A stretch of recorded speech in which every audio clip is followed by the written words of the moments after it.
દોસ્તો હેલો દોસ્તો, નમસ્તે, જય શ્રી કૃષ્ણ. દોસ્તો, લાસ્ટ લેક્ચરમાં મેં તમને જેવી રીતે જણાવેલું કે લિસ્ટ ઓફ ગ્રુપ લેજર્સ, બરોબર. આ જે બધા લેજર્સ છે માસ્ટર ગ્રુપ ઓલરેડી આપણને ટેલી પ્રાઇમ સોફ્ટવેરની અંદર આપણને ઓલરેડી મળી ગયા હોય છે. તો આ બધા ગ્રુપને યાદ રાખવાનું મેં તમને લાસ્ટ લેક્ચરમાં કહેલું છે. તેમ છતાં પણ જો કોઈ નવા મિત્રો જોડાયેલા હોય છે ટેલિગ્રામ શીખવા માટે, તો કૃપા કરી જે બધા લિસ્ટ ઓફ લેજર્સ છે એને એકવાર 5 વાર તમે લખી અને ખાલી લખી નાખો 5 વખત, બરોબર છે. 28 ગ્રુપ છે, જેવી રીતે તમને નીચે દેખાય છે એવી રીતે. તો આટલા ગ્રુપમાં ટેલી એનું જે લેઝર છે, ગ્રુપ છે, ડિવાઇડેડ કરેલા છે, જે આપણને લેઝર બનાવતી વખતે ઉપયોગી થશે. પ્રોપર લેઝર એકાઉન્ટિંગ પ્રોપર ગ્રુપમાં થાય તેના માટે આપણે ખૂબ જરૂરી છે કે આપણે એને પ્રોપર અંડર હેડની અંદર આપણે મૂકીએ. તો આપણે સૌથી પહેલાં આપણે 1 બાય 1 આપણે ચેક કરતા જશું. જેવી રીતે આપણે લિસ્ટ ઓફ ગ્રુપ લેજર્સ મેં તમને ખ્યાલ આપ્યો કે આ બધા ગ્રુપ છે, બરોબર. બ્રાન્ચ એન્ડ ડિવિઝન ગ્રુપ છે, કેપિટલ એકાઉન્ટ છે, રિઝર્વ એન્ડ સરપ્લસ છે, કરંટ એસેટ છે, બેંક એકાઉન્ટ છે, કેશ ઇન બેંક છે, ડિપ્રિસિએશન, લોન, એસેટ. આ બધા એકાઉન્ટ લેઝરને પ્રોપર ગ્રુપની અંદર રાખવામાં આવશે તો તમને એકાઉન્ટિંગ ખૂબ સરળતાથી થઈ શકશે. તો ચાલો હવે આપણે લેઝર ક્રિએશનની વિન્ડો ઉપર જઈએ, જેથી કરીને તમને ખ્યાલ આવે કે આપણે કઈ રીતે લેઝર ક્રિએશન કરવાનું છે. દોસ્તો, એકદમ ઇઝી અને ખૂબ જ સરળ પ્રોસેસ છે એકાઉન્ટિંગની અંદર લેઝર ક્રિએશન માટેની. તો આપણે કોઈ પણ ગ્રુપ પણ ક્રિએટ કરી શકીએ છીએ. એની ડિટેલ આપણે ખૂબ પછીથી આગળ જોઈશું. અત્યારે આપણે લેઝર ક્રિએશન વિશે આપણે ફોકસ કરશું. તો દોસ્તો, લેઝર ક્રિએશનની વિન્ડો આપણને ખુલી ગઈ છે. તો આપણે વધારે ચેક કરવાનું છે કે આપણે એક પછી એક આપણે લેઝર બધા ગ્રુપ વાઇઝ લેઝર આપણે ક્રિએશન કરતા જઈએ, જેથી તમને ખ્યાલ આવે. દોસ્તો, મેં એક લિસ્ટ પણ તૈયાર છે. તેમ છતાં હું તમને એક વસ્તુ જણાવી દઉં કે એક્સેલમાં બનાવેલું છે તો તમને થોડુંક ખ્યાલ આવશે, બરોબર છે. તો શરૂઆતમાં બેંક એકાઉન્ટ છે. ચલો, બેંક એકાઉન્ટની અંદર કઈ વિગત આવશે, બરોબર. તો કે માની લો કે આપણી કંપની છે, વિન્ડોને મિનિમાઇઝ કરી દઉં છું. XYZ કંપની છે આપણી, જે કંઈ ગોકુલ ટ્રેડર્સ, આપણી કંપનીનું નામ શું છે? ગોકુલ ટ્રેડર્સ, જે તમને અહીંયા દેખાશે. હવે ગોકુલ ટ્રેડર્સ કંપનીમાં પેલું છે બેંક એકાઉન્ટ. તો બેંક એકાઉન્ટનું લેઝર કેવી રીતે ક્રિએટ થાય? તો આપણે ક્રિએશનની વિન્ડો ઉપર આવી ગયા. માની લો કે આપણી બેંકનું એકાઉન્ટ છે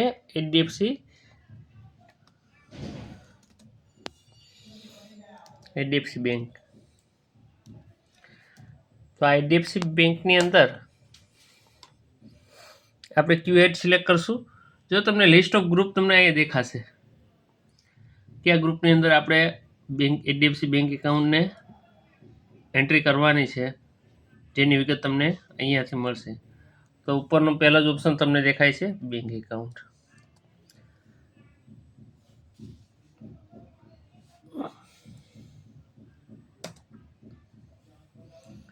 બેંક એકાઉન્ટમાં હવે તમારે બેંક એકાઉન્ટનો નંબર નાખવાનો છે. તમારી જે કંઈ બેંક હોય એ બેંકનો એકાઉન્ટિંગ નંબર, તમારે એકાઉન્ટનો ખાતાનો નંબર અહીં આપણે ફિલઅપ કરવાનો છે. તો હું ચલો જનરલી હું એકાઉન્ટિંગ નંબર નાખું છું, ખાલી શીખવાના પર્પઝ માટે.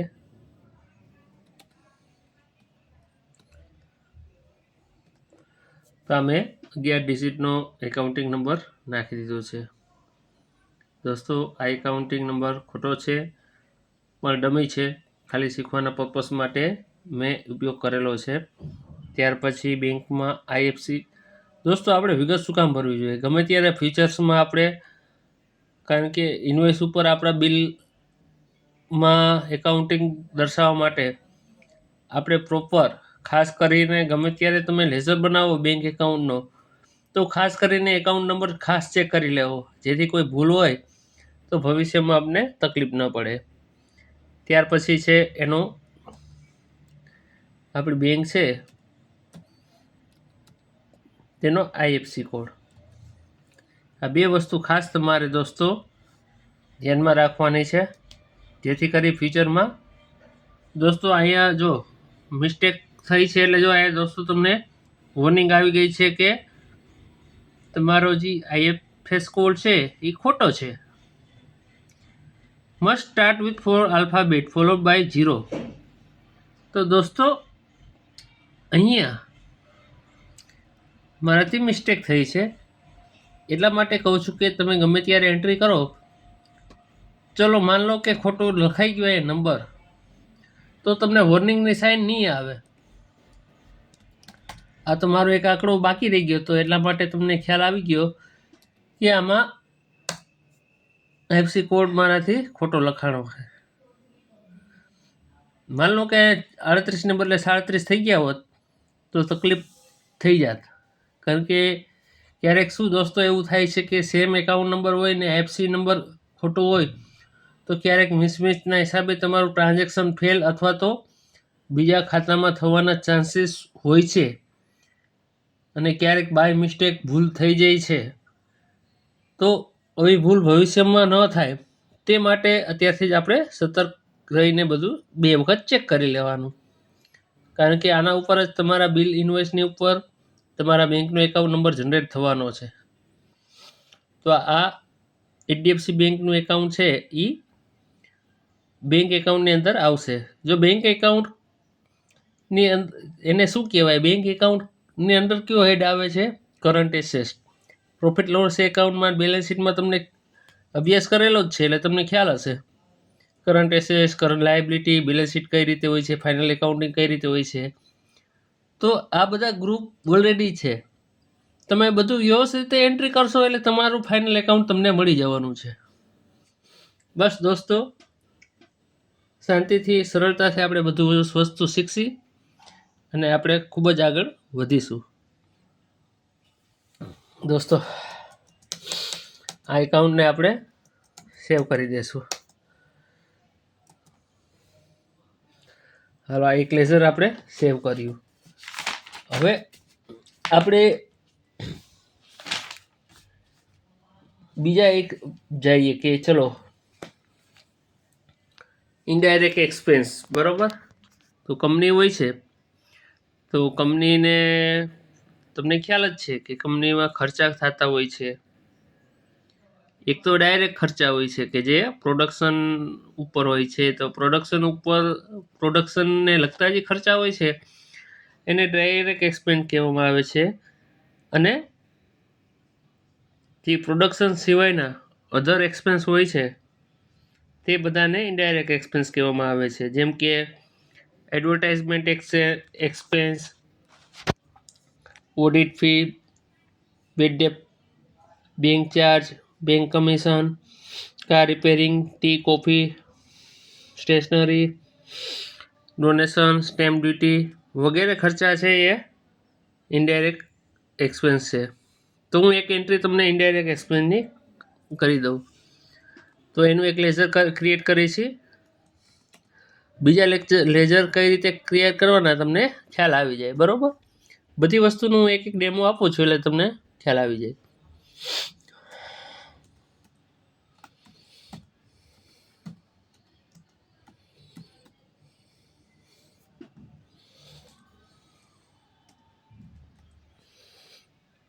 દોસ્તો આ એડવર્ટાઇઝમેન્ટ એક્સપેન્સ, તો એને આપણે ક્યાં અંડર હેડની અંદર નાખશી?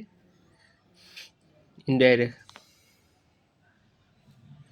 બે એક જ છે એક્સપેન્સ ઇનડાયરેક્ટ ને ઇનડાયરેક્ટ એક્સપેન્સ, પણ આપણે ઇનડાયરેક્ટ એક્સપેન્સ બોલી છીએ તો આપણે ઇનડાયરેક્ટ એક્સપેન્સના હેડની નીચે આપણે એની એન્ટ્રી કરીશું. થઈ ગયું દોસ્તો. હવે બધું છે કે ટાઈપ્સ ઓફ લેઝર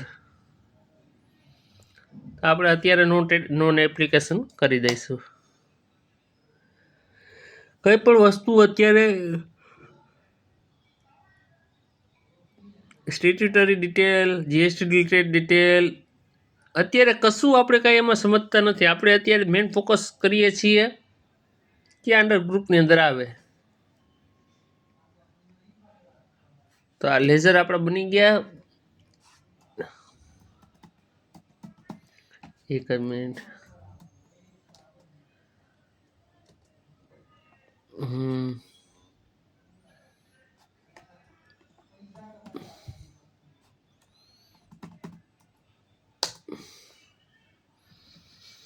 લેઝર ક્યાં ગયા આપણે 400. માનો કે આપણે કોઈ મિસ્ટેક કરી છે, જ્યાં લિસ્ટ ઓફ લેઝર આવી ગયું બરાબર. માનો કે આપણે લેઝરમાં કંઈ પણ મિસ્ટેક કરી છે તો એને સુધારવું હોય તો આપણે એને સુધારી શકશું. આપણે એડવર્ટાઇઝમેન્ટ એક્સપેન્સ છે, માનો કે આપણે આમાં કંઈ ભૂલ થઈ હોય આપણે લેઝર બનાવતી વખતે તો આપણે ભૂલ સુધારી શકાય છે. તમે સમજ્યા મારી વાત? તમે સમજો છો કે લિસ્ટ ઓફ લેઝર છે, આ લિસ્ટ ઓફ લેઝરમાં ગમે ત્યારે તમે કોઈ પણ વસ્તુ કે કોઈ પણ લેઝર તમે બનાવેલું હોય છે, બાય ચાન્સ તમને પછી ખ્યાલ આવે કે આમાં મિસ્ટેક છે લેઝર બનાવવામાં, તો માસ્ટર અલ્ટરેશનની અંદર તમારે જે કંઈ લેઝરમાં તમારે મિસ્ટેક હોય એને ઓપન કરી સિમ્પલી કે માનો કે એ કંઈ તમારે અંડર ગ્રુપમાં પણ કંઈ ફેરફાર હોય તો એ કરી નાખવાનો છે ફેરફાર, અને સિમ્પલી તમારે કંટ્રોલ એ કરશો એટલે કમ્પ્લીટ. ત્યાર પછી આવશે સ્ટેશનરી એક્સપેન્સ. દોસ્તો બહુ ટેવ નથી અને હું થોડોક થાકીને આવ્યો છું એટલે તમને થોડુંક એવું લાગતું હશે કે શ્વાસ ચડે છે. સ્ટેશનરી એક્સપેન્સ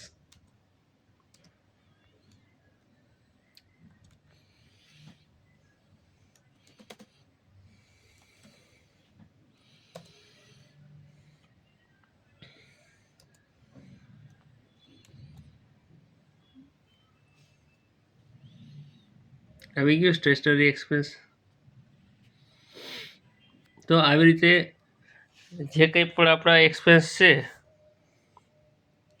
ટી કોફી છે, કાર રિપેરિંગ છે, બેંક ચાર્જ છે, બેડ ડેટ છે, જે કંઈ પણ આપણો એક્સપેન્સ હોય છે એ દોસ્તો આપણે કયા હેડની અંદર લખવાનો છે એ તમને ખ્યાલ આવ્યો.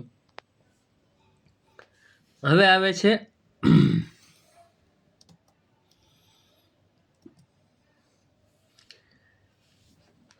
તો એવી રીતે ડાયરેક્ટ એક્સપેન્સ હોય તો અહીંયા આપણે નેમ ઓફ ધ એલિયાસ છે આપણે અહીંયા આપણે નામ લખશું ને આપણે અહીંયા એનો અંડર હેડ લખશું. બરાબર, રેડી? તો માનો ડ્યુટી એન્ડ ટેક્સીસ, બરાબર. ગ્રુપ છે ડ્યુટી અને ટેક્સ છે, બરાબર. CGST આપણે જનરલી CGST ને SGST વિશે તમને ખ્યાલ જ છે કે જે બિલ ઉપર લગાવવામાં આવે છે, કે ગુજરાતની અંદર હોય તો CGST ને SGST બિલ ઉપર લગાવવામાં આવે છે. અને દોસ્તો જ્યારે એક રાજ્યમાંથી બીજા રાજ્યમાં આ લેઝર બનાવવાની ના પાડે છે કારણ કે આપણે ઓલરેડી બનાવેલું છે, બરાબર. તો હું તમને ડાયરેક્ટ માસ્ટર બાર લઈ જાઉં છું.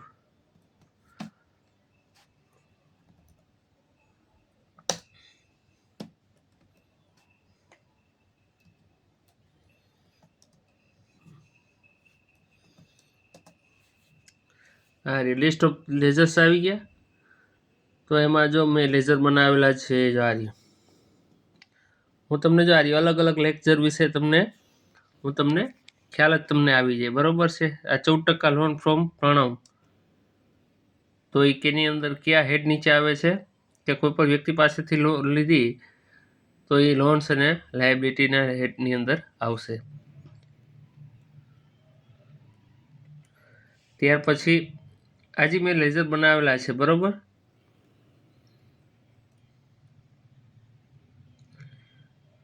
કેપિટલ એકાઉન્ટ, તો કે કેપિટલ એકાઉન્ટની અંદર આવશે.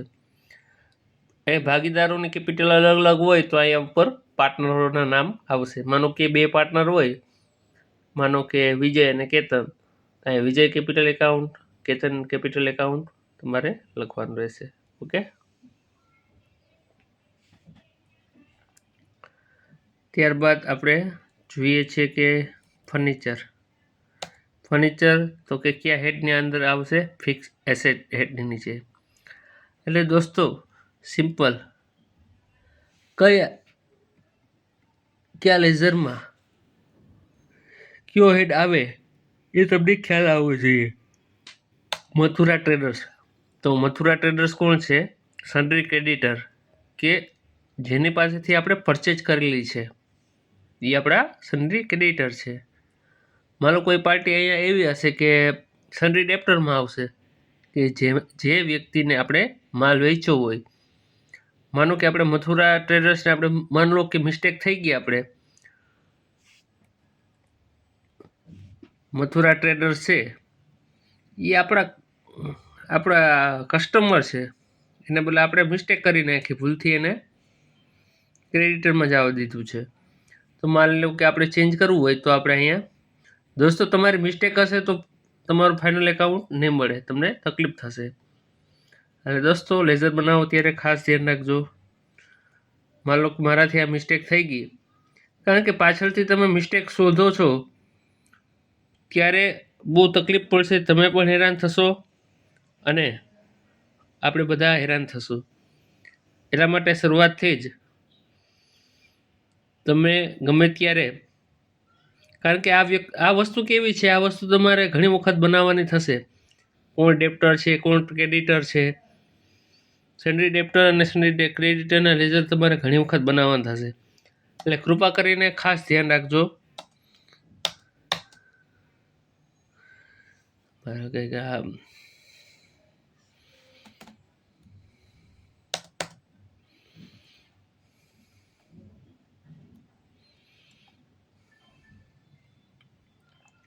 મેં મિસ્ટેક કરી, મેં સુધારી લીધી, સમજી ગયા તમે? આ તો ખાલી તમને સમજાવવા માટે કરું છું કે જેથી તમને ખ્યાલ આવે કે ભવિષ્યમાં તમે ભૂલ કરો, ભૂલ ના કરતા. ઓકે મિત્રો, આ પ્રોસેસિંગ ચાર્જ કે કોઈ પણ બેંકનો પ્રોસેસિંગ ચાર્જ છે તો કયા હેડમાં આવશે? ઇનડાયરેક્ટ એક્સપેન્સમાં. ઓકે. તો આ બધા લેઝર છે. એવી રીતે તમે ઘણા લેઝર બીજા પણ આપણે બનાવવાના થશે. હું ત્યારે તમને ખાલી માહિતી આપી શકું છું. બધા લેઝર બનાવવા જશું તો આપણું અત્યારે 1 કલાક, 2 કલાક, 3 કલાક આપણી ઓછી પડશે. આલા માટે દોસ્તો જો આ રહ્યું મેં બેંક એકાઉન્ટ છે, બરાબર, અલગ અલગ લેઝર અને એના ગ્રુપ વિશે મેં ઓલરેડી અહીંયા લખેલું છે. તો હું થોડુંક ઇન્ટરચેન્જ કરી નાખું એટલે તમને થોડુંક ખ્યાલ આવે. તમે એક્સેલ શીટ છે ને એને એક જ મિનિટ હું પહેલાં છે ને ફૂલ ફ્લેશમાં લઈ લો દોસ્તો. એક જ મિનિટ દોસ્તો, હું તમને હવે શું કામ એ વસ્તુ હું તમને શીખવાડી રહ્યો છું કે તમે જો તમારા દોસ્તો ગયા લેક્ચરમાં મેં કહેલું એમ કે તમારો પાયો નબળો ના રહેવો જોઈએ. ટેલી એકાઉન્ટ એકદમ ઇઝી છે, બસ તમારે થોડુંક ધ્યાન દેવાની જરૂર છે. તમે શાંતિથી એક એક વસ્તુ તમે શીખતા જશો. તમને બહુ ઉતાવળ ના કરતા કે હું જલ્દીથી એકાઉન્ટિંગ ટેલી પ્રેમ શીખી લઉં. એક એક વસ્તુ શાંતિથી સમજતા જાઓ, શાંતિથી શીખતા જાઓ, તો જ તમને ફાયદો થશે.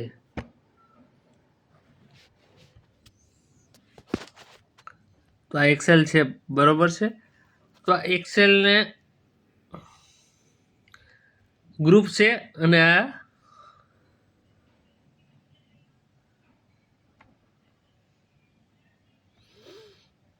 મેં તમને એટલા માટે મેં ગ્રુપ આગળ રાખ્યા છે કે ગ્રુપ વિશે તમને પહેલાં થોડુંક અભ્યાસ કર્યો છે. એક જ મિનિટ હું તમને છે ને થોડુંક ફિલ્ટરેશન તમને લગાડી દઉં.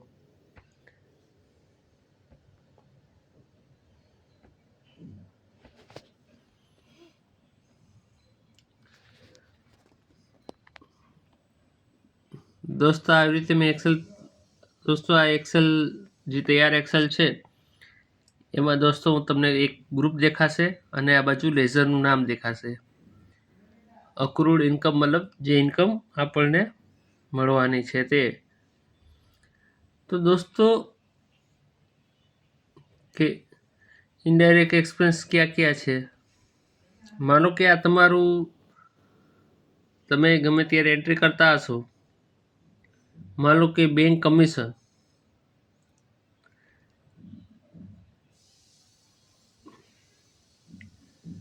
એડવર્ટાઇઝમેન્ટ એક્સપેન્સ વિશે તમને મેં કહેલું છે.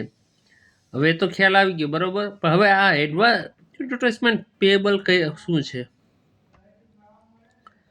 કે એ ક્યાં હેડની અંદર આવશે? કરંટ લાયબિલિટીની અંદર. કે જે લાયબિલિટી છે પેએબલ મતલબ ચૂકવવાના બાકી. તમે સમજ્યા? આપણી ક્યાંક ઉધારી હાલતું હોય એને ચૂકવવાના બાકી છે તો કે આ જે એડવર્ટાઇઝમેન્ટ પેએબલ છે એક્સપેન્સ, તો એ આપણે ચૂક્યો નથી પણ ચૂકવવાનું બાકી છે.